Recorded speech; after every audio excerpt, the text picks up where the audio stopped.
I call George Foulkes, followed by Christina McKelvey.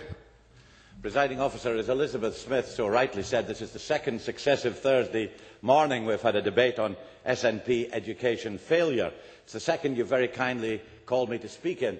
But this is a special one because we've got the debut of the Cabinet Secretary in an education debate. Indeed, the SNP are so worried we've got two Cabinet Secretaries speaking.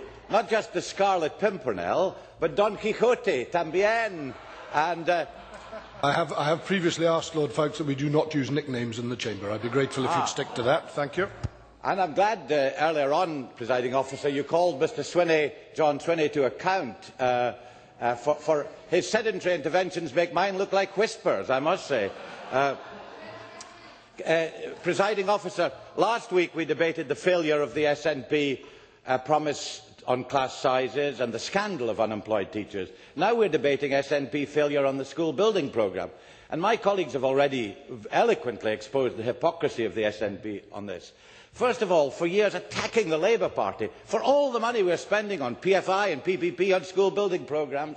And now David Thompson and others say, well, we didn't do anything at all. Well, we can't have it both ways. But then again, they try to have it both ways again because they keep moaning on about the UK government for not providing enough cash for the Scottish executive, when we know that the Scottish executive is getting more money now than it's ever had. And this is illustrated by the school building programme we've just heard Fiona Hislop go on about. Where is this money coming from?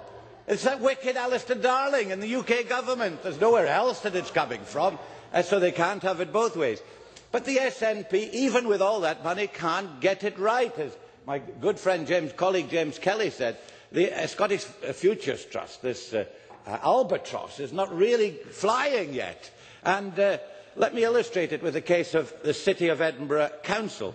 Under Labour, a Labour Council, a Labour executive, there was a continuous programme of building and major refurbishment of primary and secondary schools. Craigroyston Primary, Castleview Primary, Forthview Primary, Craigower Primary, Craigmount Heights, St Thomas of I could go on and on and on.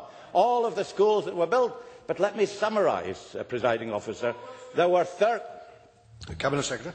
I'm grateful to Lord Foulkes for giving way. While he's on the subject of the City of Edinburgh Council and capital investment in the city, does he not accept, because he's just told us that we can't have it both ways, that his decision to force this administration to support the trams project in Edinburgh would have liberated capital expenditure investment in schools and, most importantly, would have liberated the City of Edinburgh from a colossal and rising financial burden?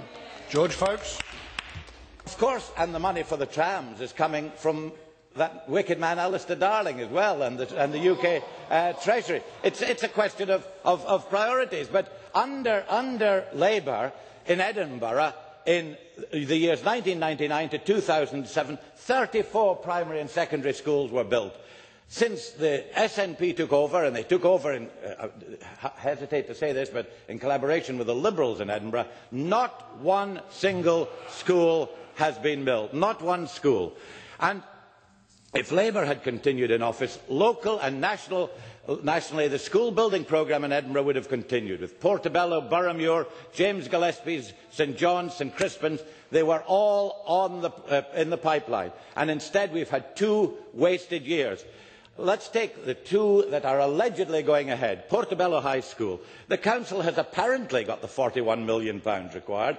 No site has been agreed yet, and this will not be built by the time that this SNP administration is out of office. So much for matching brick for brick. Gillespie's will cost £42 million.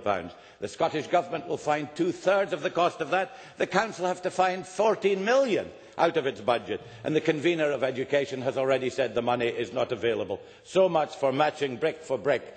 This is a legacy of failure. And even the Cabinet Secretary for Finance isn't going to be able to explain it all away.